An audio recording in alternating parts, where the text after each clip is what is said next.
उन्दुब्रेफ्रांनानै क'क्राझाराव ओंखारनो रोङासै आलिपुरसो मोनफैबाय नै सिखोमोन ट्रेना। हिन्दू 10 বছৰৰ ভিতৰত অসমত 11:40 ओंखारनो रोङासै फुरा दायो नै ट्रेना बिराद लेट जाबाय उल्था थांफिननांगौ आंना। कचबिहार दासो फैदों नै आलिपुरदुवाराव 6:29 संसिगोन। माबाबाय आरोना गावसोर दोनफाथ'बाय बाव ओमफ्राय दा ओंखारलांसै आं। बेयावनो जोबाखै खोथाया मोनसे खोथाबो फोरमायनांगौ नोंथांमोननो बिराद सिरियास इसु बियो होगासिनो दं। अखा हाबाय बिराद मोजांनो क'क्राझाराव आरोना ट्रेन नायनोसै आं दा।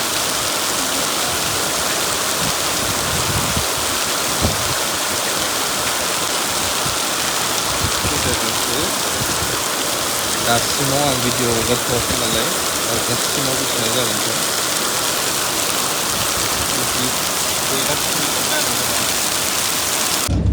बेबायदिनो गाखोलायबाय आं नोंथांमोननो मोनसे भिडिअसो होग्रोनो नागिरदों। बे जाहैबाय इम्परटेन्टआ नैबेसो मामा जे CMआ मोनसे गेदेर बाथ्रा फोसावबावदों। एसामिसखौ गोबां बुजिखागोन ससेबाबो नायग्रो ससेल'।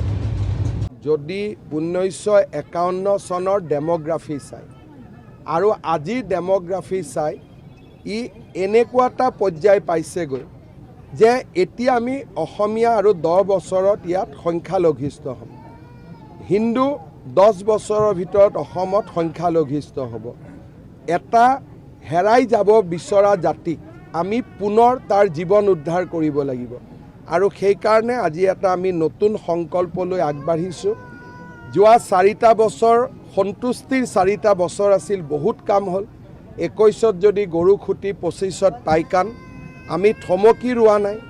আমাক হতাশ কৰিব চেষ্টা কৰা হৈছিল, হতাশ আমি হোৱা নাই। থমকাব চেষ্টা কৰিছিল, আমি থমকি ৰোৱা নাই।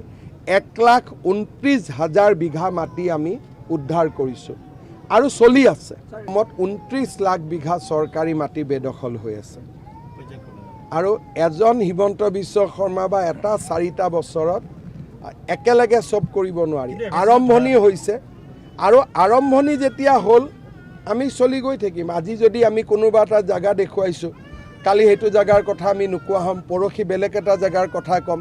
আল্টিমেটলি টাৰ্গেটটো 29 লাখ বিঘা আৰু আমি কৰিব পাৰিছোঁ 1,29,000। কোনো নহয়, ৰাষ্ট্ৰীয় ঘাইপথৰ দাঁতি আনকি আমাৰ ঘৰৰ মুধচতে আছে। কিমান স্বাধীনতা সংগ্ৰামীৰ মাটিটো দখল কৰি বহি আছে, কিমান শ্বহীদৰ মাটি দখল কৰি বহি আছে। গতিকে সমস্যাটো বহুত ডাঙৰ আৰু যদি আপুনি অপৰিকল্পিতভাৱে কৰে একেদিনাই কোৰ্ট কাছাৰী আহি আপোনাক ৰখাই দিব। আজি অসমত যদি 1951 চনৰ ডেমোগ্ৰাফি চাই আৰু আজিৰ ডেমোগ্ৰাফি চাই ই এনেকুৱা এটা পৰ্যায় পাইছেগৈ যে এতিয়া আমি অসমীয়া আৰু 10 বছৰত ইয়াত সংখ্যালঘিষ্ঠ হ'ম। नोंथांमोना भिडिअखौ नुबाय आरो हेमन्त मामाया मा बुंदों बेखौबो खोनाबाय। आंबो मोनफैबाय नैबे जायगायाव माने क'क्राझाराव जोंना। हेमन्त मामाया इभेन जों मिथिखायो एसेमब्लियावनो होन मायावनो होन भइस राइज खालामो, माने खुगासियो मुस्लिमनि सायाव आरो जायफ्रा मोनथाय गैयालासिनो थानाय बैसोनि सायाव। आसामावथ' दाब दाब जायगायाव होबायानो आरो गोबां जायगायाव गाव थासान्दियाव होस्रांजोबनायनि प्लान। अब्ला साननानै नायोब्ला जोंनि बर' लिडारफोर जायफ्रा माने जिखुनु पार्टियानो जा मानगोनां हाइकर्टआनो अर्डार होबावबाय जे बिसोरखौ इभिकसन खालामनांसिगौ, अब्ला मानो खालामा?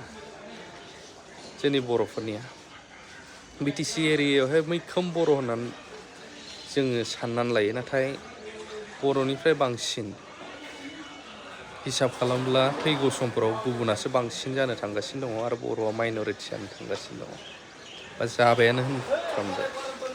अब्ला बैफोर लिडारफ्रा मा सानदों बेखौहाय जोङो बिसोरनिफ्राय फिननाय लानांगौ। इलेक्सनाव बिसोरो भट बिनो थाङोना गामि गामि, सों नोंथांमोना डाइरेक्ट गसंनानै सों। लाजिनांगौ गिनांगौ दरखार गैया, मानो होनब्ला बिसोरखौ जोंसो राजा बानायो बेबायदि। थ' बेखौनो बुंबाय, कमेन्ट होनो हागोन लिडारफ्रा कमेन्ट नायखुमायो। आं थांग्रोनोसै दाबसे जायगायाव माने न'आव लाभ इउ